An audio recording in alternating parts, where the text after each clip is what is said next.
we're literally able to give you the digital imprint of a drug. That's actually what we're doing. If we can give you the effect of caffeine or CBD or theobromine or melatonin without anything in your body, without any drug or pill or substance that might hurt you, at the click of a button.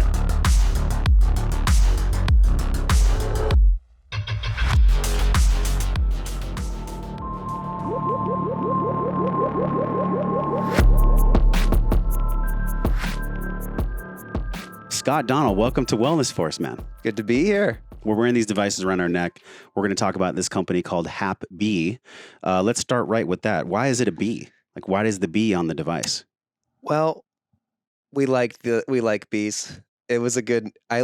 So we wanted people to be happier, and we thought about the idea of using the play on words, happy, but you can't buy a domain happy.com. That's like $250,000. There's no way we could have done that. So we thought, you know what? Let's just make it a really cool bee. And one of my buddies made this logo, and the butt is like a Wi-Fi symbol, and then the wing is like an infinity symbol, and it's just so perfect. And it was the coolest looking bee. And we're like, okay, we got to have the bee. Yeah. So then we thought, let's just play on words and make it Hapbee. So Hapbee, Hapbee. That's our name. I found out about your tech. Actually, it was on Instagram, and then I saw Luke, our buddy Luke's story, and then I saw that Dave Asprey was invested. I'm like, hold on, let me take a look. And I was using the relaxing frequency, and actually, this is really cool. It's ultra low radio frequency, ulRFE. You guys patented this. You have like 29, 30 patents on your tech. 38 patents. 38 patents, counting. And he's 35 years old, y'all. I'm like, we got a story to tell here. So this is like the wellness tech area that, I don't know if you know this, but 3 years ago, when CES was going on, like pre-pandemic, I went on stage, I moderated a few panels with some different wellness tech companies. And the thing that crushed my heart is I was like, these are such great devices, but like when I met with the CEOs backstage, they had pretty large bellies and they weren't really embodying their company, and there seemed to be a bit of disconnect. And when I really tuned into it, Scott, like it seemed like it was more about the money than it was the wellness. And like, we're here at my house in the studio, you're healthy. You're a very healthy person. You have a calm nervous system. Let's talk about like what even got you into this field. Like how did you get pulled into this frequency modulation, this ulRFE? How did you even find that? Like, what does it mean to you? What's that all about? Well, I appreciate you saying that. I love health, love fitness. One of my life quotes is, he who has his health has 1,000 dreams. He who does not have his health has only one, health. So you think about it that way, it's so true, because as you get older, people start to break down. That's all you care about. It's all you care about. Yeah. You talk to my grandpa, right? Just one of the most incredible guys. He's been getting up at 5 in the morning for his entire life, takes all his pills. He's 88. He walks 1.5 miles, thinks and sends out prayers and love to everyone he's met. That's the kind of guy he is. So the positivity, the love he has. He's a healthy guy. He's always eating his fruits and vegetables. He's taking all of his pills. He's very active. He's always reading. And I just watch him and I look at the level of health that he still has at that age. And I want that, right? And then I've got other relatives that are not much older than me, and they're breaking down. And, they've enjoyed life in certain ways, but it's short term. And so a lot of what all of the businesses that I want to be a part of have to do with whether it's childhood development or mental wellness or development. How can we age well? That's kind of the thinking. And it's not about like, I just want to live till I'm 120 in a wheelchair. No, I want to live till I'm 120 feeling like a 50-year-old, right? Health span is one of my biggest areas of interest. Instead of longevity. That's right. Yeah. That's right. And a lot of people don't get that. They're like, why would you want to live that old? That's like a miserable last half of your life. It's like, no, that's not, you don't think the way I think. If you knew what we're seeing in the science community, regeneration of tissue, there's some, I'm trying to figure out what I can say. There's so much to explore. Legally. Yeah. I mean, I've seen with one of our partner companies, I've seen them heal a blind mouse. Think of what's going on with CRISPR and genetic work and stem cells. And literally, I've seen them 3D print organs for people that have transplant issues. And those organs work just as well as the regular organ. I've seen in an animal study where the mice were paralyzed from the waist down, and they were given this, think of it like CRISPR stem cells on steroids. And within 7 hours, they were not fully walking again, but they were walking. And like, obviously, when you deal with the FDA and you deal with medicine, you deal with this stuff, it takes many years for this to get through. This wasn't something from the Jetsons cartoon. This was real life. Yeah. Yeah. And I have I'm blessed to be in this world watching it. The hard part is seeing it not come to the world yet. Why do you think it's not coming to the world yet? Obviously, Hapbee and this technology has come to the world, which probably goes back as far as Tesla. Yeah. And then Einstein and everyone else. But like, before we get there, why do you think some of these techs and some of these science techs are being held back? So I have to put the caveat that I say I am very excited about Hapbee getting to the world, because this is 18 years. 18 years in the, I sound like a Kanye West song, in the making, right? This has been under wraps. It has been behind the scenes. We have been the parent company, and all the 15 PhDs and scientists and doctors that invented all this. They were in stealth NDA for over a decade. And part of it was wanting it to get baked, to get it right so that it could start helping the world. Others of it was sort of closed FDA trials to prove efficacy and safety. So I think there is a level with a lot of these new technologies where they have to bake it enough and prove it out enough to be able to get it to market in a way that's acceptable. There's also an issue, with our company, we're literally able to give you the digital imprint of a drug. That's actually what we're doing. So you and I were just I was doing nicotinian receptor triggers. I was nicotine signal, the focus signal. You were just doing, I was doing the boost. Boost, theobromine. Yeah, this is like the dark chocolate feeling. That's right. Okay. It's recorded from theobromine, which is the stimulant in chocolate. But what do you mean recorded from? Yeah, okay. Well, now we're getting into the science and of I it. still want to get that answer on why you think some of this tech isn't coming. Okay. I think that some of it, there's a little bit of a blockage going on. Okay. I'll just tell you some of our history. We had almost every big pharma out there come with a price tag. And we said, well, no, we want this to actually go to the world and not be shelved. And what we're doing is probably going to take a lot from some people's pockets. And if we can give you the effect of caffeine or CBD or theobromine or melatonin without anything in your body, without any drug or pill or substance that might hurt you, at the click of a button, there's a lot of interest there, as you can imagine. But there was blockages going on because we don't want to be shelved, and these companies are making a lot of money from certain avenues. So they would just buy the tech, put it on the shelf, wrap it in a bow, and leave it. Yeah. Like at the end of Indiana Jones and the Last Crusade, where they just boxed everything up and left it there. Yeah. One of my closest mentors has a needleless shot, and it is bought and shelved, baby. It's a 650 PSI. You put it up to there's no insertion into the skin. You just basically put it up to the skin and it goes, you don't feel anything. And it basically the entire shot is in your body without any needle prick. But needles are just like razors and blades, extremely valuable to a lot of people. And so they had really no choice but to shelve it, or else be sued out of existence. You seem like you're an emotional intelligence Trojan horse in a wellness technology space that got taken over by Silicon Valley, who really just cares about money a lot. Yeah. That's kind of the vibe I get from you. Yeah. So this tech. Yeah. Like, we could probably do an entire podcast on the theories as to why certain medical and health technologies don't come to market. And I get that. Y'all can go on Google or DuckDuckGo to look into that. Yeah. But thank you for sharing that, because I didn't know your friends injection, needleless injection. Sounds fascinating. Yeah. And this tech is fascinating too. Yeah. You know, this frequency, like we know that everything, we talk a lot on the show about emotional intelligence, you know, the Hawkins scale, everything's vibration. So the lowest frequency in the world is 20, and it's shame. The highest frequency is enlightenment and love. Yep. So right about 200, 250, there's courage. And at that high level of frequency, we're able to accomplish things and connect and run companies and do things. But so many people get stuck in these lower frequencies that I think this is really cool because we can actually start to quantify emotional intelligence, which is awesome. Yep. Because sometimes it's unquantifiable. Like, how do you feel? Well, I can't really put a number on how I feel. But you guys have kind of done that.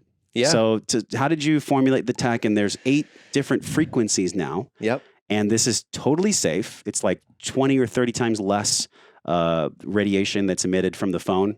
It's actually 30,000 times less. Oh, I'm sorry, 30,000? Yeah. Okay, so it's safe. Yeah. So if we're putting a phone in our pocket, we can wear this. Yeah.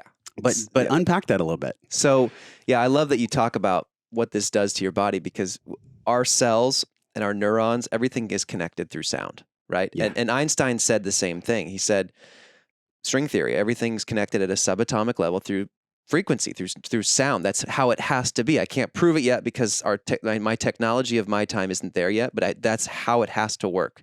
I know it. And our team back in 2003, when they had this crazy idea, which was, what if we could digitize a drug? That's the crazy idea. Because if you take drugs, there's a chemical bond, there's a potential side effects, there's toxicological issues, there's addiction problems, there's God knows what. And it's expensive. If you could digitize it and remove any of the side effects and still give people the desired altered state, right? You take a painkiller, that's an altered state. Yeah. You take a stimulant, a hormone, a suppressant, any of that stuff. We just had kava.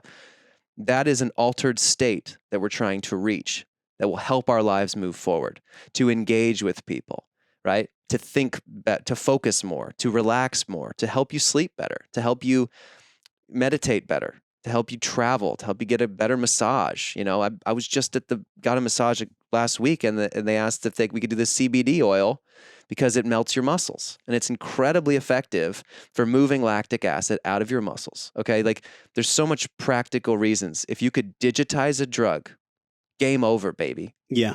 Okay. So there was 15 PhDs and doctors that got together. It started with a couple guys, Mike Butters and Dr. Kenneth Ferguson, who invented Cialis. For anyone listening that's benefited, you can thank him. Hopefully that's a last resort for everyone. Yeah. Yes. Yes. There's natural ways, but it's there. Yeah, but now think about it, why he wanted to go into a different space. Because he wanted to see, what if there's a way that you could have benefits and altered states without any of those side effects? You follow the thinking? Oh, yeah. This is 15 years ago? Yeah. And many of these early doctors that came in, Dr. Victor Levin, all these incredible people had the same thinking. And this is now becoming the thinking of functional medicine in all over the world. How do you set this up in a way where we don't have to resort to prescription drugs right away? Right? That should be the priority, which is, hey, there might be a lot of natural ways for you to heal. There might be a lot of ways to change your diet, change your sleep patterns, change your supplements, work on meditation. Let's get some help without resorting to a big pharma prescription drug. So there's a lot of people defecting from the system right now. And that's what the scientists behind this technology all had that same vision. So back in 2003, what happened, here's the quick story. They found this technology called magnetometer technology. Magnetometer, however you want to pronounce it. But the Navy uses these propane tanks called magnetometers to listen out into the Pacific and the Atlantic to see where the nuclear subs are. How does that relate to the dolphins? Because don't they use that? That's sonar. That's sonar. Right. Okay. But so this is more detecting. Think of it as the world's most powerful microphone, okay, for detecting magnetic frequencies. So it's like this tiny, precise radar, almost like a seismograph, but it can tell exactly and record where and how far and how large these magnetic frequencies are. So people don't know this, but like a few months ago, there was a nuclear Russian sub off the coast of Coronado, and they thought no one knew. We knew because of the magnetometers. Okay. And we got told from one of our contacts. But yeah, that's what these things are for. And so what Dr. Butters and Dr. Ferguson and their team said was, what if instead of listening outward, could this technology prove Einstein's idea of everything being connected by sound at a subatomic level? So they thought, let's listen inside of a drug. Can it do it? So that was what they did. They pooled their money. No business thinking, by the way. This wasn't to become a business. It was just kicks. This is a passion play. This is a passion play. Okay. This is everybody in our company this way. Because these aren't people that like, quote, need more money. They just they feel they need to serve humanity. Yeah, they got their money. They're good. They're doctors and scientists. Yeah. I mean, you invent Cialis, you're not broke. Right. So they said, we want to help. And that's how they did it. They got a couple of these magnetometers from the company who made them for the Navy, and they started tweaking them. They put Faraday cages around them to block out anything. They worked with liquid helium, which is like the atmosphere of outer space, to make it super, super quiet. Very cold, but very quiet environment inside of these magnetometers. And what they realized was, okay, we now have an environment that's so quiet that we can start to hear a magnetic wake coming off of a molecule of a drug. That was the novel change. That was the biggest, incredible miracle of the whole situation. So the first thing they put in there, I think, was like Bacardi rum, just to see. Yeah. And they saw a reading on the magnetometers. And this is a sound reading or an electromagnetic reading, or is it the same? It's very similar. Okay. But think of it as like it's reading the electromagnetic pulses and the waves coming off of the molecule. Yes. And they're putting it into a wave file, believe it or not. It's like a 13 megabyte wave file. And when I was asked to launch the consumer side of this, right? So I invested 10 years ago. One of my relatives found out about him. We wanted to try to help him. So I gave him a lot of money over a decade ago. And so a couple years ago, when they thought, we should do more than just FDA brain cancer, because they went right into cancer studies. They were like, let's help people with brain tumors and get the signal for chemo. And that's what they've been doing. Amazing results. But that takes a long time. It takes over a decade to get through those types of studies. And so a couple years ago, they're like, we could probably use this technology in other ways. And I was like, yeah, trust me, I know exactly what you have to do, because I'm in the tech space. I've got all these other companies and apps and consumer tech products. And I pitched the vision, and they're like, that's awesome, but we don't know how to do that. You do it. I was like, okay, give me a month to get my other companies hired out with good executives, and then here we are. So that's what we did is they thought, okay, let's record a molecule of certain types of drugs, and let's pull it into a wave file, and then immediately let's test it on animals first, mice, to see if it works. And then we'll do safety tests, and then we'll bring it into humans. So caffeine, theobromide, nicotine. Mm-hmm. You actually have, so it's probably some insane lab. I'm visualizing like white coats, lots of data. And you actually are measuring the sound that's coming back from the molecule.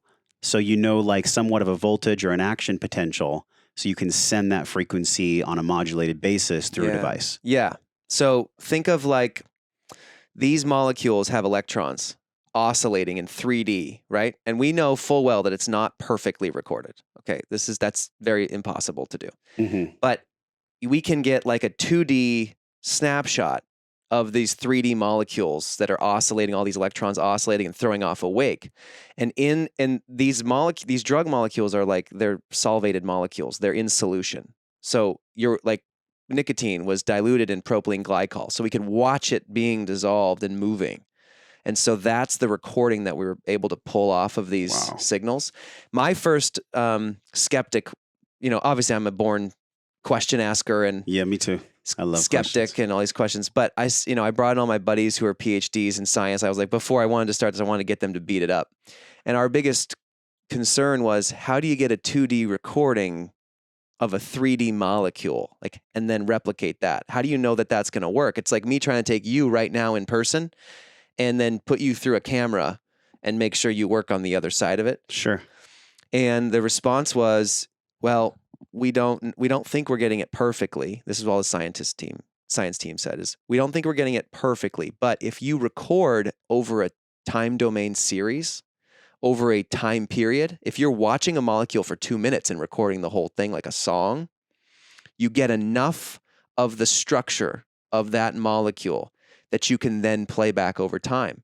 So that's what you're getting. It's not like an immediate bzz, this signal. This signal is playing over time. Yes. So it's like a 2-minute signal. So, and that is actually delivering over time, almost like you get still frames in a movie. You have 32 frames a second. That's the same idea. We're giving you all these snapshot frequencies, and there's 22 million of them per signal. And they're playing back on your body the effect of caffeine, of melatonin, of nicotine, of CBD, those types of things. And we've got 30 more in the labs. And that's the idea, is people join. In fact, we're about to launch blends too. So we can get into that in a little bit. That's really cool. Yeah. Well, let me pull the break because Okay. in the lab, how long does it take to actually simulate as close as you can the effects of caffeine, the effects of theobromide, the effects of CBD? Like, this is very, very complex. So is there like a timeline on that? I mean, did it take 15 years? How do you go through that process? We don't have to like hardcore get into the science. Yeah. I'm sure we could probably look at a stack of papers of tests that people have done. But how long does that take? So they did 6,000 recordings of the cancer signal, the chemo. It was Taxol, an off-patent chemo drug, before they went into the first human tests, or animal and human tests.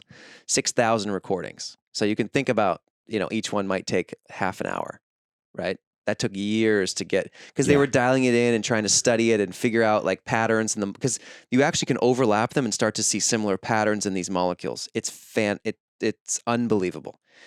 And so that took 6,000 recordings. Now, since we've been doing it for so long, within a week we can get a really good recording of these signals. The end result is some type of signal that's modulated from an actual substance like caffeine, or like dark chocolate. I don't know if you put dark chocolate on a plate. No, they got theobromine, the stimulant itself, which is So what comes back to the person, the human, is like the most biologically close signature to the real thing. Yeah. Whatever the real thing might be, whether it's deep sleep or a boost of caffeine, things like that. Like, to me, I'm both grateful and I'm also just like, what? That this tech exists. Yeah. But it's really cool because, I've heard Kevin Kelly talk about this. We had Kevin Kelly on the podcast, the founder of Wired Magazine. Yep. Probably one of the biggest voices in wellness tech in the world. Yep. And he was like, technology is the technium. And the technium is consciousness experiencing itself through technology. So it doesn't strike a chord too far away from this being an imaginary tool that has been imagined into reality. That's right. So this is both like a psychosomatic and a spiritual thing. It's not just like for hardcore propeller hat wearing people or scientists, or if you consider yourself to be a dork. I do. I feel like dorks run the world. I'm a nerd. But like, who's this for? Is it quote for everyone? Are there any special populations where it doesn't work for them? Yeah. So that's a great question. So it's starting in the margins, right? Biohacking and random things like that. But now it's becoming much more functional medicine, holistic medicine. We're getting doctors left and right. We were just talking about Dr. Gundry and Dr. Jupinski. Dr. Amen put it on a few days ago for the first time because he'd heard about us. And so now people in this functional world are saying, no, this should not be a fringe thing. This needs to become more mainstream because there's no toxicological side effects. We just hit 1 million hours in play, which is crazy to think about. We've only sold 5,000 of these products because we ran out. We're making 25,000 more as we speak. But of those first 5,000, we hit 1 million hours. There's people using this for 12 hours a day right now. They're waking up with the alert signal for caffeine in the morning with their coffee. They're playing focus. They're doing, alert and focus nicotine or they relax with the CBD before or after a workout or for travel. They're using melatonin at night under their pillow when they go to sleep for 8 hours. What if people have a pacemaker? We have not had issues. Okay. Obviously we got to be careful. Yeah. If you're pregnant or there's a pacemaker, we're just like, hey, we haven't done the $2 million study on it Yeah, yet. I mean, like, but I got to no comment on that. issues. I feel like when it comes to anything, all the companies just go, if you're pregnant, don't do it, to kind of CYA, to cover their ass. That's kind of it. I got to cover our ass because we don't actually know. We have a lot of people that do it with pacemakers and a lot of people that do it that are pregnant. We have people give it to their kids too because they don't want their kids to use drugs or put any drugs in their body. Right. ADHD kids that have trouble sleeping or trouble focusing, they swear by it. Even pets.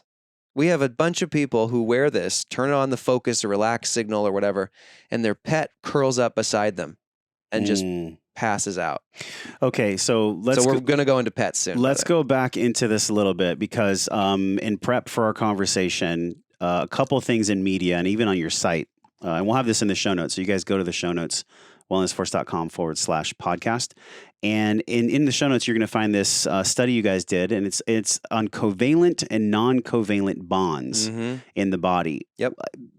Break that down because, in my opinion, it's like we have the protein receptors. Yep. Those protein receptors get physically changed by a stimuli, whether it's electronic sound or whether it's a supplement. But what is that difference from a scientific level? Because people are looking at this and they're probably like, what? Yeah. So if I can't see it, what is it actually doing? Let's take this just so everyone understands. It's a coil, just a simple coil, copper coil that's creating a little bit of a white space to drive our signals onto your body. So it's like an egg. It's like this big, 18 inches. Anything on your brain down to your chest, you're getting it. It's here or it's around the entire head. It's around the entire head. So there's wiring in here. Yep. This is all copper wire. And it's delivering like an 18-inch egg onto your body. And so the receptor sites get triggered, like you're saying, right? The protein receptors, there's covalent and non-covalent bonds. We cannot do covalent. The non-covalent is where we have our sweet spot because that is a free-ranging electron exchange. Covalent bonds are like a chemical bond. You have to have the enzyme, substrate, lock and key. There's got to be something physically there to make the protein receptors trigger. Would that be like a supplement or an ingestible? Food. Okay. Any food. Got it. Most vitamins, amino builders, those types of things. Like I cannot fill your stomach or give you a vitamin B necessarily. I can't fill your stomach full of food, but non-covalent bonds are where it gets very interesting. This is 2/3 of all drugs, by the way. There is not the chemical bind. It is electrons that are free-ranging between the drug and the cell, and those are what are transferring to cause the protein receptors to change. So you flip on and off. You guys can see in the B-roll right now on YouTube that Alan put in, like this is the picture of what it looks like, what Scott is actually talking about. Right. So keep going. Yeah. So that's the thinking. That was the whole hypothesis here for our parent company. Emulate Therapeutics is our parent company, by the way, that has and this is a Seattle company. Yep, they're out of Seattle. They are literally in a basement. And this is military influenced or private sector influenced? It's private. It's private. Yeah, we were able to get the military technology from the company that made it for the military. Got it. But yeah, so they're up in Seattle, and their whole thing was predicated on if we could replicate these non-covalent bonds. So like ibuprofen, if you take ibuprofen, it is a non-covalent interaction with your protein receptors. It's like a remote control from a distance that flips them on and off. It's an electron exchange. And they believe that what we're recording is literally that non-covalent exchange that's happening because they can see it from the molecule in the labs. And so a non-covalent bond is literally like a remote control triggering it from a distance. And so what they're getting is that trigger. And so when it's played onto your body, with 22 million data points in the frequency, right? And we're talking super low. I mean, DC to 20 kilohertz is like our range. Your phone is 500 megahertz, so 30,000 times as much. So we're doing very, very small stuff, but a little change with very precise information is able to make your body start to begin to feel sleepy on melatonin, alert on caffeine, a nice focusing buzz on the nicotine signals. And we've got, tons more coming. That's our model. We got 30 more in the labs. So from electrical, I don't know if anybody knows this if you're watching for the first time, but people in the audience have probably heard me talk about this 10 times. I used to be an automotive technician. That was my very first career. I worked on Mercedes-Benz, so I'd fix a car with a computer, and I would have like a voltmeter, and I would learn the voltage potential and what's the resistance and the wiring from the control unit to the sensor. And so I know that if like something is dirty, if a conduit is dirty, Yep. then the voltage potential is actually going to decrease. There's less of a potential for the energy to transfer. And it always goes to the negative pole.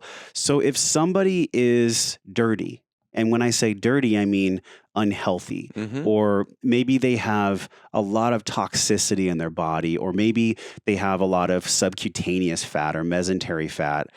Does it lessen the efficacy of this device? Because essentially, the egg is what's connecting to their cells on a Yeah. somatic level. Yep. So have you seen in these millions of hours? Yep.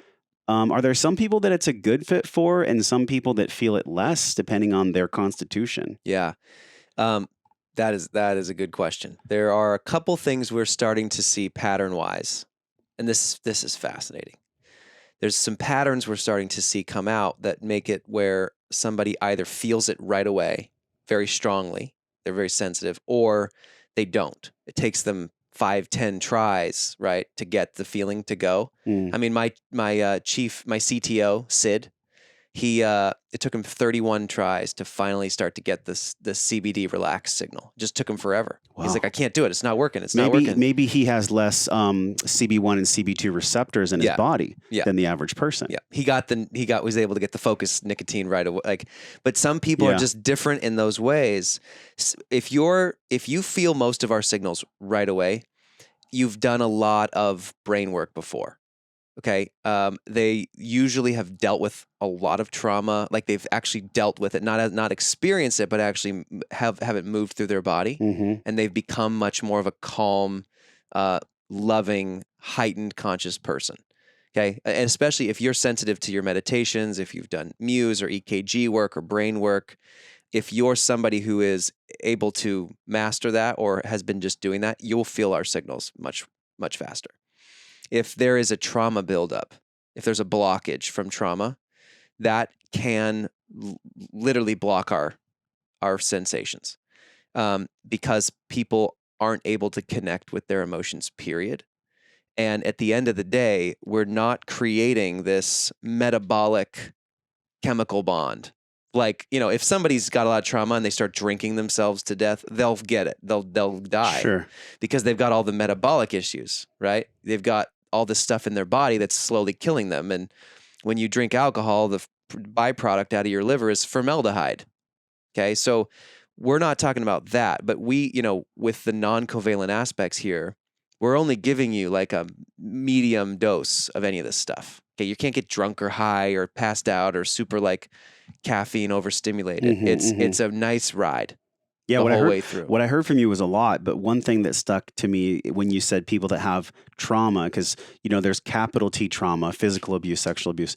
Then there's lowercase t trauma, which is like neglect or rough childhoods. Which Scott, I feel like most people have some kind of roughness in their childhood. Yeah. But I really want to go back to this question of like when I put on the device from Apollo, it took me a while to feel it. Mm-hmm. Now, theirs is a totally different device, and I'd love for you to unpack the difference. Yeah. Because this is not something where you're using like the harmonic sound frequency on the wrist. Right. You're actually using what type of AC current? Like what is this? And how does it actually get into the cell? And then obviously when the device turns off, it leaves the cell. It's not like a dependency thing. That's so, right. Like we've that conversation a little bit. It's different than a sound frequency modulation. That's right. So whether it's a good or bad thing, we don't know. We kind of get lumped in to start in the direct stim world, right? All of the direct stimulation type products, the Halo Neuro, the Apollo, the NeoRhythm, the Alpha Stim, all these direct stim shocking you with electronic or pulse or, some sort of a frequency, magnetic frequency. That's okay. The problem is all of those companies are playing one specific thing onto your body that's literally just like a frequency at either a certain level, or they're literally shocking your frontal cortex. I've seen these stickers now that you can wear that like shock your frontal cortex to make you more neuroplasticity focused. That's wholly different than what we're doing. We are actually, for us, actually, the quieter the better. If we can create white space and play the quietest signal that's coming from the molecule onto your body, we now have a wide open space to be able to deliver hundreds, if not thousands, of different modalities to your body. Whether it's something for sleep, something for relaxation, actual muscle relaxation, something for maybe a plant-based experience down the line, which we've Interesting. been recording. Like a psychedelic Yep. modulation. We're looking into that right now. Huh. But again, nothing in your body. You'd pass a drug test. You turn it off, it's gone. So we have by the side note, we have a professional baseball team that's using this, but they don't want us to tell anyone their name. Why not? Because they want no one to know that they're doing it. Okay. Not because they're not proud, but they don't want the competitive advantage to go away. So they're using this. As long as it's not the Yankees. Keep going. It's not the Yankees. Okay. Because I feel like they have the most money in the league. Not that I'm a huge sports fan anymore. Well, they need a lot of money to do this with us. Yeah. I wanted this team to win. Okay, cool. Good. And so they came to us, I was like, okay. There was a personal interest. They're not my favorite team. Okay. They're top 5 on my list. Sweet. But yeah, so they're using this. Their pitchers love it. They love it pregame. They love it for warm up. They love it for relaxation of the muscles. They all travel on the planes a lot, and so they're like, if we can get like relaxation and move blood flow through our body. So there's all these secret things that are happening. But let me compare like Apollo to us real quick. And we love Apollo. We recommend Apollo. It's a great company. It basically uses haptic feedback to trigger a parasympathetic response of the vagus nerve. Haptic meaning movement in some way. Yeah, that's it. It's just a vibration. Cool. In fact, when you clicked play on the signal earlier, and it went. Yeah, we had to turn these off because when they were on, it was creating a bunch of buzzing sound in the headset. Because it's blocking out the other EMF. Yeah. So there's a little bit of fuzz.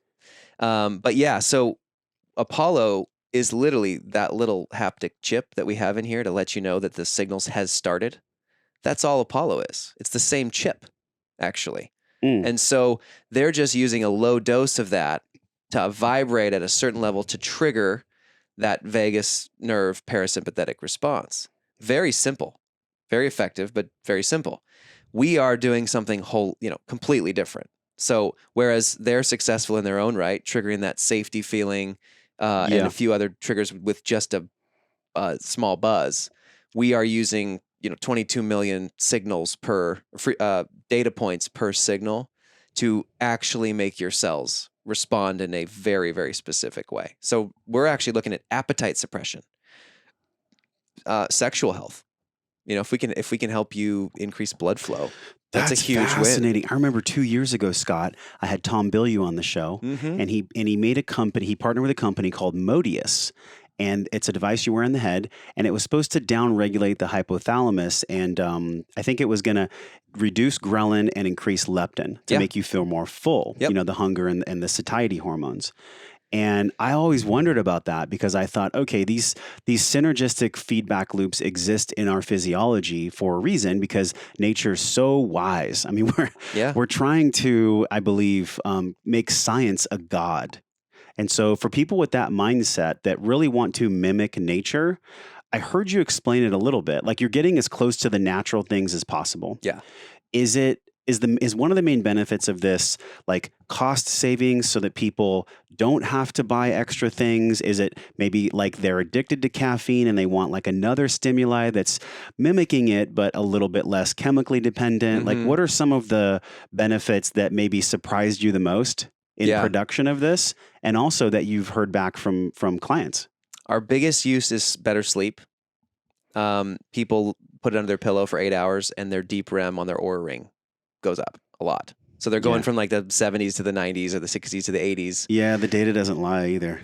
Data doesn't lie. Yeah. You're asleep. My goodness. Unless you're lying about the data, but then if you're telling the Fair truth, enough. if Yeah. you're telling the truth, the data doesn't lie. Yeah. So that's one of the biggest uses. That's the most used signal, as well as helping people get ready for bed. Our adenosine signal helps build up adenosine in the body to get you ready to go to sleep.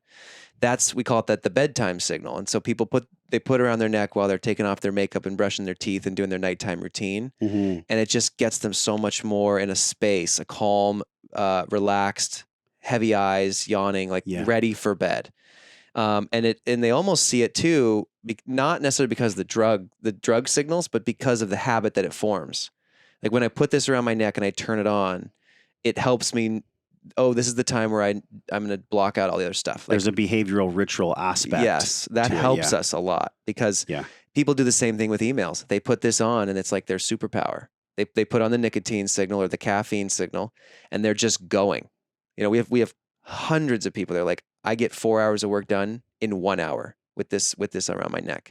So that's another big one is for work. People put it, you know, a lot of the times at their work desk, they'll throw it on for, you know, doing a sales call or emails or, you know, any presentation. You can turn the light off and throw it under your shirt so no one sees it if you don't want to. All of our models, though, like the Instagram gals, they're all around their forehead. They want to show this off to the world. Everyone's different. I could see people in like the comic world wanting to be like Iron Man, like, you know, where he had the light right here. Like, that is literally how I built it. Is it? Yeah. That's Iron Man is my favorite superhero. And we're actually starting a superhero company, as we were talking about before this. Yeah. But I love that you can put this like underneath and literally it shines through your shirt. Yes. Oh, I got my But this is cord wrapped cool. around This me. is cool because this isn't Look at that. That does look Iron Man. If you're watching on YouTube, Scott has now transitioned into his Iron Man archetype. But it's cool. I don't think that a lot of people realize like this is different than eating a supplement or drinking a supplement. And I know that in my own life, and I've heard many people on the show talk about this. Actually, Sean Stevenson from the Model Health Show, he was like, you know, you have to modulate your frequency around how you consume supplements and how you fast. And so it's never great for a year to eat, sleep, do, and feel and think the same thing, right? Like nature abhors a vacuum. And so we have to have some kind of novelty in life because life is novel. Yep. So I could see this, and I'm curious how you feel. Like, is this something if someone wanted to break a caffeine addiction or if they wanted to break a melatonin addiction? A lot of people get addicted to melatonin. How do you see this being like a bridge of transition and behavior change so that someone can break maybe a deleterious habit to a substance? Yeah. I know you're not giving medical advice. I'm sure we have to say that. Yeah. But from a non-medical perspective, anecdotal and also studies, like how do you see that unfolding? So, you know, I'm quick to say this is a really good way to basically hack your mood all throughout the day for whatever you need. But it's not just moods. You know, pain is not a mood. You know, like being on discomfort and achiness and so on. That's not a mood necessarily, right? Yeah. Hunger is not a mood necessarily. This is actually doing what drugs do in a lot of different ways. And so I think one of my favorite ways that this gets used is people who have previous addiction. Okay.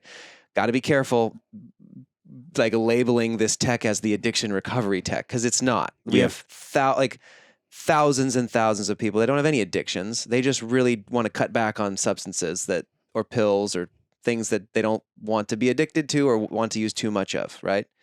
Or they do it with it. I have friends who love a good Manhattan and then they play the Hapbee signal, which is from Scotch.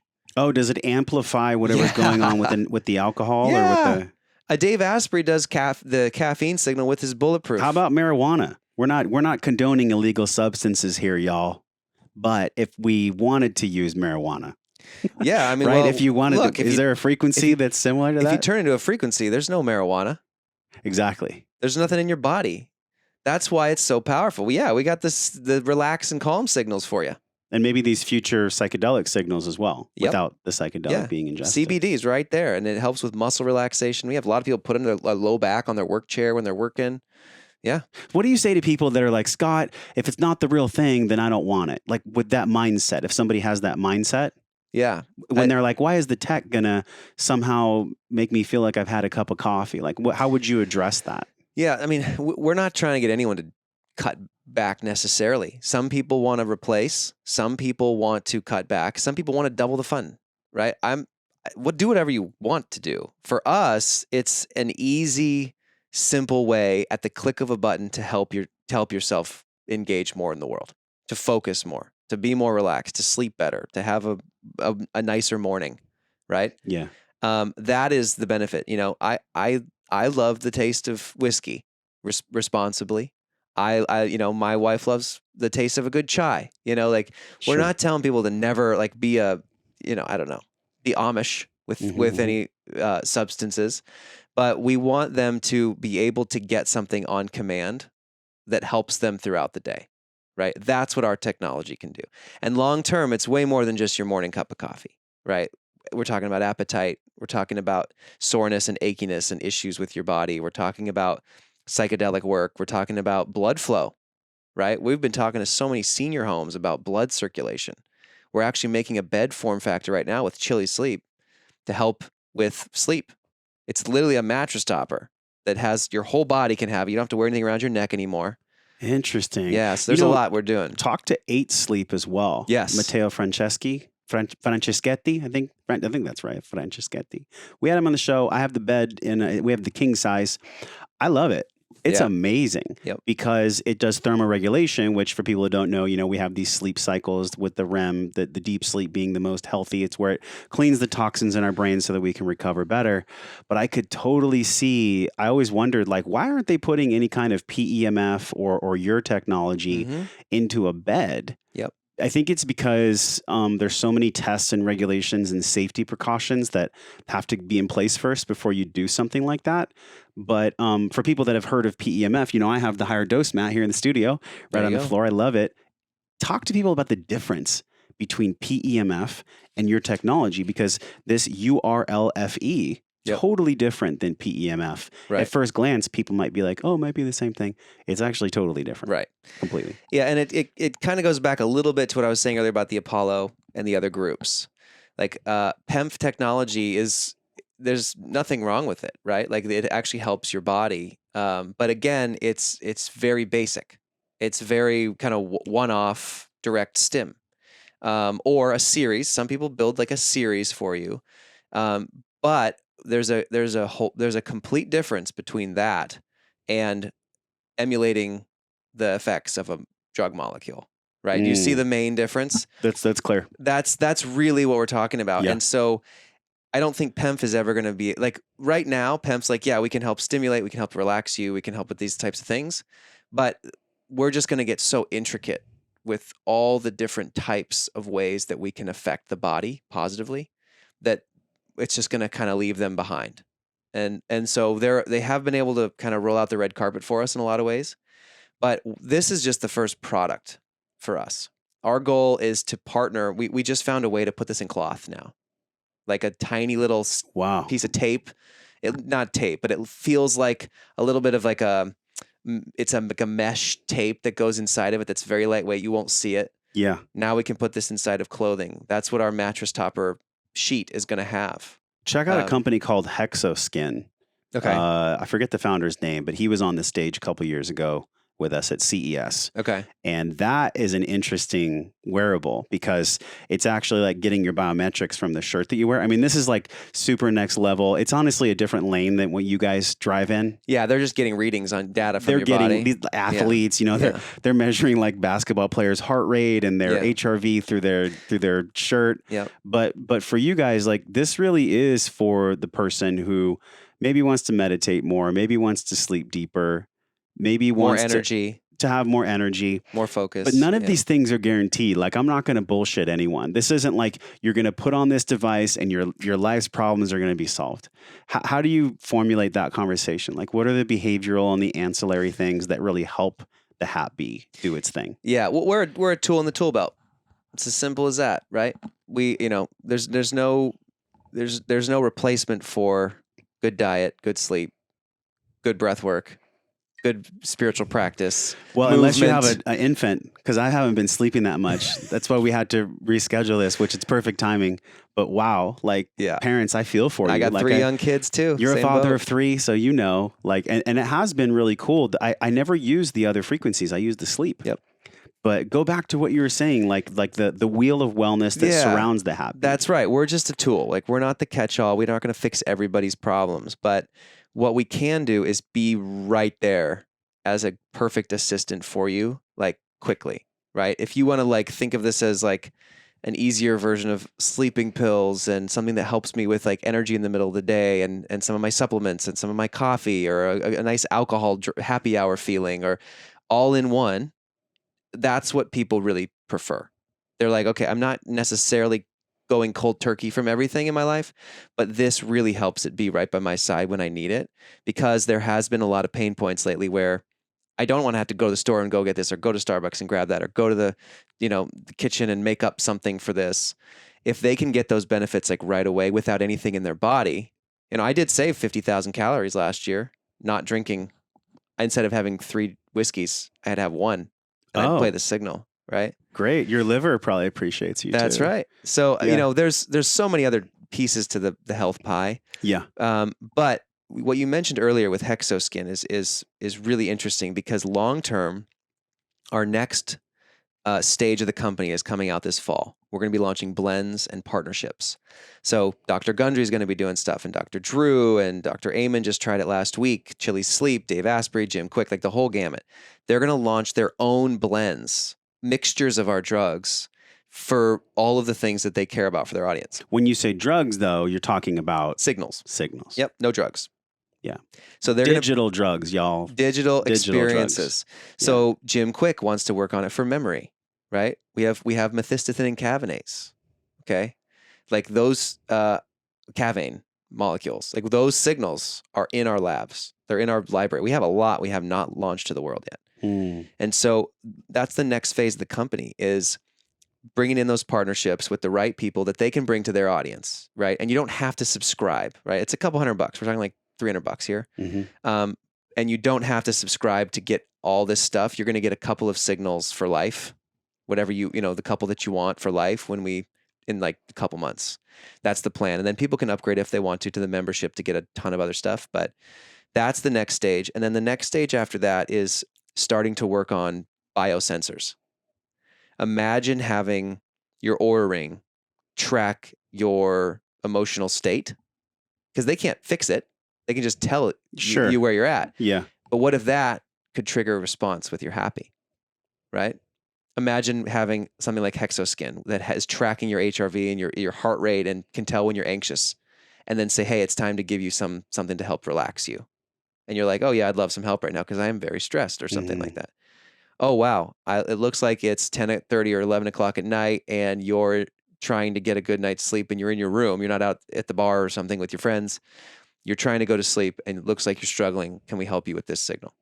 So there's 2 worlds of this new data world. It's direct stim and it's bio tracking, and we want to be the bridge, right? Because knowing the information is half the battle. The other half is fixing it. Taking action. Taking action. Dude, this is why I love this conversation. NutriSense is a company that comes to mind, with the CGM. Mm-hmm. And so you get this like real-time glucose, so you can see. And I learned this from Rob Wolf. His wife would eat, I think it was lentils, and her blood sugar would spike so high. Yep. And then he would eat the same thing and it wouldn't affect him at all. The same way like you and I, we have these thumbprints, and our thumbprints are so unique. Your biosignature for you and your fingerprint, no one in the world will ever have that besides you. So we're so different, and yet we're treated by a lot of medical and by a lot of just industries as if we're all the same. Yep.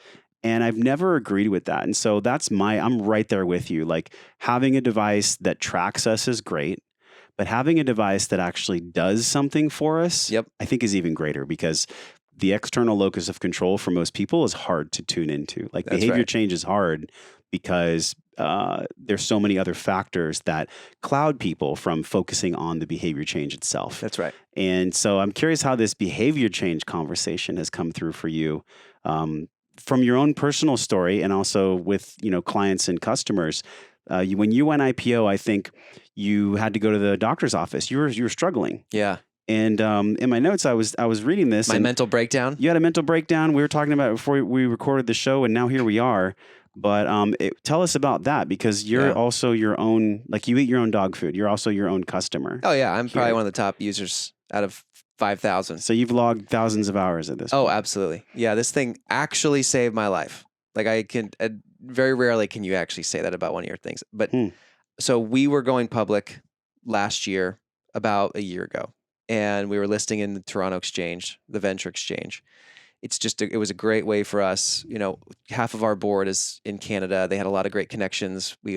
Our Pubco financing group was there to help us get off the ground. And so then we end up doing a listing on the exchange. And the eventual goal is, we're doing our next round next month for investing. And we're going to be moving over to the New York side of things, hopefully within the year. So that is very stressful. Not a lot of people go through that process, but having a company go from inception to public listing in 18 months is an absolute cluster. Like it was like my whole body was giving out. Just from lack of sleep lack of sleep, not the right nutrients, extreme stress. We had all this crazy like timelines and deadlines, and we were trying to make sure we do all the safety studies at the same time as we've got, we did a Indiegogo that we were only going to want to sell like 20 grand worth of stuff just to see how the marketing would work. We sold $500,000 in 2 days, and we had no products in the door. We were like 6 months away from getting our product. It was crazy. And then because no one had actually experienced the product yet, we got these YouTubers who came after us from like London with these like crazy, like, this is a fraud, this is a scam, these guys are snake oil, they're evil. And no one had ever even tried the product. They're just like, there's no way this is physically possible. Because they can't see it. Right. Yeah. And we didn't put our placebo-controlled blinded studies. We've done all those. We're testing it. We're like, hey, this is either alert, sleepy, or off. You don't know. Here we go. Let's play. With 100 times. And those studies weren't on the Kickstarter yet because those were just being written up and finalized. So we just got blasted out there. And those, you could still see those today if you want to have a fun time on YouTube for a while. But those guys have never tried it, right? They were just throwing bombs. And so that all together, you mix it all together and you're trying to hit all these goals. I was dying. Like my body was just giving out. And so one day I was actually right before Dave Asprey's podcast. And he's one of our investors and a good friend of mine. And beginning of the podcast, I was like, Dave, I'm not doing well. I'm sorry, but I'm just not. And he was like, what's going on? So I just told him all the stuff. And like I literally couldn't read. I couldn't see. It was like blurry. I wasn't sleeping at all. Like I was like having like a mental breakdown. It felt like I wasn't absorbing nutrients. Anyway, so he's like, okay, I'm just setting you up with the fix. So I go to 40 Years of Zen in January, which was the most unbelievable week like of my life. Like forgiveness, like dealing with so much trauma I didn't even know I had. Like just getting myself to this. And you probably saw when I walked in, I was not like this before January. Like just the peaceful state. I was talking to you, and for you guys that don't know, we always break bread a little bit, gluten-free, before we record. And I was just telling Scott, I'm like, you have a really calm presence to you. He wasn't wearing the device or anything. And most people aren't like that. I think most people, you can kind of feel like they've had too much coffee or something. Yeah. And so, you seem to me like a man who's done some work or the work. Yeah. And so at 40 Years of Zen, you probably found all kinds of things that you had to process and go through. Yeah. So real quick, did you guys record the podcast on the day of when you told him you were suffering? Mm-hmm. Okay. So then he did. He's like, we're going to record this anyway, unless you tell me no, because I want to help you. And I think it would be a really big value to the audience. Cool. And if you're willing, let's do it. And I was like, fine, let's do it. That's honest. Yeah. It was so brutal. Then in January, you did 40 Years of Zen. Yeah. And so how did the Hapbee plug into that equation? Now 40 Years of Zen wants to do their own blends because they saw how much power the digital drug blend. Yep. That's for their people while they're there and after. But yeah, so, and then obviously there's a million other things just with supplements, and I did full blood work, stool, urine sample. I got the whole workup done. Was again. your testosterone low? Yeah. Okay. Testosterone was super low. I had celiac.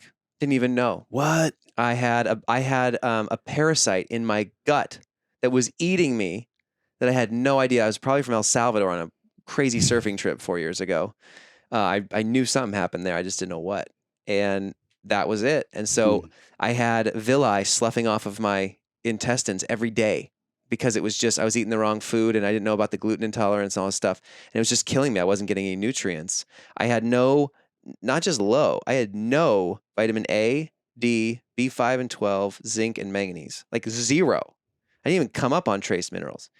And then my gut bacteria was completely ruined. The most interesting thing about me, about that I saw, was that I was unable to produce.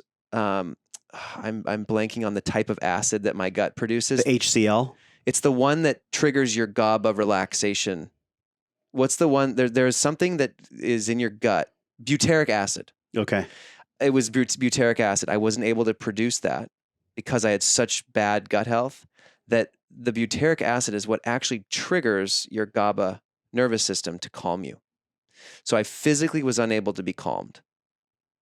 Think about that. I was always in this survival fight or flight mode, and it was just ruining me. Because your body had to, because you were literally go, which, let's be real, like most of America's like that. Yeah. And then there's certain times in anyone's mission or vision or purpose that maybe for little fractions of time they're going to suffer. I was just talking with Carrie about this, my partner, and we were both riffing on this. And in my own life, I felt this. I'm curious how you feel, man. For anyone that has a dream that they really love and they really feel that it's their mission in the world, I have not yet met one person that has not gone through a 6-month or a 6-year, some kind of long, arduous, building phase where there's a bit of suffering to get your vision and your message out in the world. And then she was like, well, I don't think it has to be that way. And I'm like, I'm open to it not being that way. Yeah. But I haven't seen from over 400 shows, I haven't had one person sit here and be like, it was all easy. You know, it seems like there's always a phase of struggle and of stress, and there's a biological cost to that. Yeah. How do you feel about that? I'm on your side. Sorry, Kelly.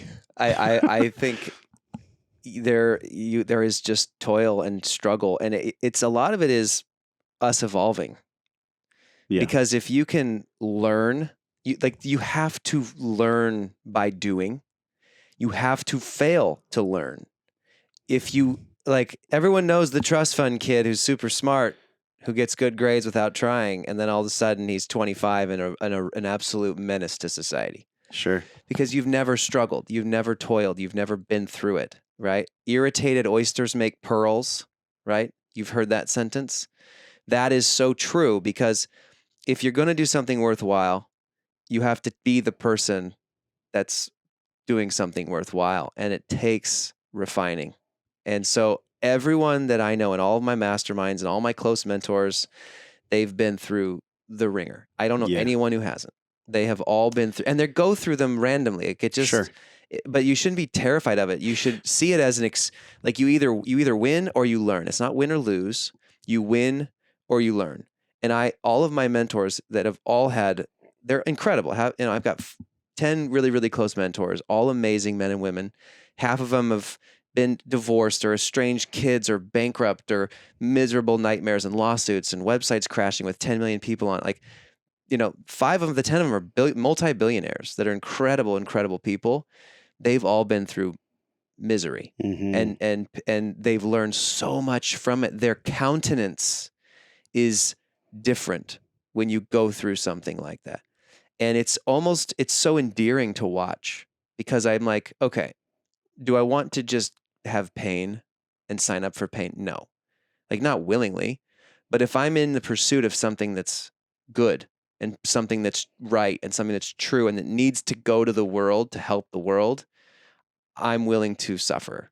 I'll go through that pain, hoping I come out the other side refined. And I think that's how everyone lives life, man. Yeah. We're all just trying to walk each other home. That's my favorite quote from Joe Polish. And also there's a book right there called Be Here Now. And at the last part of that book, there it is right there about the lifestyle investor. Ram Dass, Be Here Now. So I understand what you're saying, and I wish it was different in a way, but I also accept that it is, because we're in a world that's so different from our ancestors. And there's maybe arguments on the other side of wellness tech that say, well, why do we even need stuff like that? Because, cavemen didn't need it back in the day. And I'm like, well, cavemen also died at 40. At 40, right. So that argument's kind of nil. So on a biological level, yeah, we might have maybe only 1% of our DNA that's changed from knuckle dragging, Right. apes. Right. But at the same time, like, we're just not in that world anymore. So this, I believe, and I think you guys have done an amazing job, is an answer to the demands of the modern world that are so incredibly different Yeah. than the previous world. And I'm curious how you make sense of this on a spiritual level and like a legacy level. Like when you're gone, your 3 kids. I don't know if you're going to have more, but you're 3 kids now. And what do you see your legacy being through this? Because it's not just about dollars and cents. It's not just about making cool tech. Like there's a deeper, more spiritual, I don't know if you have a higher power connection or not. Yep. But what is that for you? I'm a Jesus guy, born and raised. Yeah. And not just born and raised, but I actually believe it. I was going to be a pastor at one point. And then my theology professor in college was like, "You're not a pastor. Go, go. Don't be a pastor." Okay. He said, "You're probably going to come back here in 25, 30 years, and you're going to probably run this entire university. And I would be honored to work for you." It was the most freeing comment I've ever heard in my life.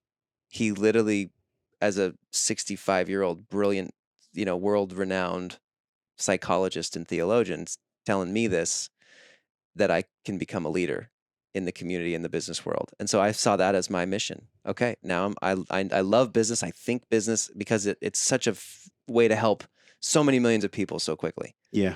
And so what I've been training in the last 15 years is just mobilizing teams, finding the right entry to the marketplace. I really do think you can do business for good. And 2 simple goals: help 1 billion people and give away $1 billion. Maybe more, maybe $10 billion, who knows? But what that does is it gets my thinking to this level up here, right? What is it? What types of things can I do with my time? How can I prioritize? And not try to kill myself doing this, but thinking higher up, thinking 10x or 100x actually not only brings me up to a certain level, but it brings the people around me to another level, right? It helps us realize we need more help. It helps us realize we can grow. It helps us realize there's more to do. And I'm not someone who I'm someone who is simultaneously always hungry and trying to stay content. That is a dichotomy. I actually believe there's spiritual lessons there. Yeah. But that would be the goal. Like a legacy, I would love to be able to have 1 billion people helped with this technology and other companies that I'm doing. But I think this one is world impact. World impact. I would love to go to Malawi with 1,000 of these things, with 1,000 drugs, and a click of a button, and not have to worry about drugs going bad or governments taking the drugs or how to get them out there with all these shipments to the middle of nowhere. I mean, think about that. That's a future I want to be a part of. Yeah. Right. Yeah. Too many people think I'm like Elon Musk and Steve Jobs. Like I've heard this way too many times. And part of me is like honored to they say that, but the part of me is like, they're both kind of crazy. Yeah, people. Steve Jobs was an asshole. Yeah. I've heard similar things about Bezos. Right. I'm like, I want to do it, and I don't want to do it that way. Please don't go that route. The problem is my mind works like them, right? Like I cannot turn it off. The engine's going just like them. We have the exact same setup, but I want to be able to have the emotional, loving side. Like that is, I feel like I don't have someone I'm striving after who's been like them, but done it in a way where they can actually exhibit good leadership, like kind, selfless, loving leadership. That's a very different type of leadership. And so I'm again trying to run that line. It's a very fine, hard line. But well, I just heard my son make a little noise out there. We're here at the home studio, and I know you're a father. And so we're all parents. Even if we're not a parent to a child, we're a parent to our purpose. Yeah. We're a parent to our lives. We're shepherding, as a father or as a mother, however you identify. Yep. We're shepherding something. So we may as well enjoy the damn thing. We may as well have fun with it and enjoy it. That's so right. I've really enjoyed this conversation, man. It's been awesome. Yeah, me too. And you guys go to wellnessforce.com/Hapbee, HAPBEE. There you go. Scott gave you a discount. You get, actually, it's a really cool, it's a really good discount. $80 off the starter kit or $200 off the founder kit, Yep. which is awesome.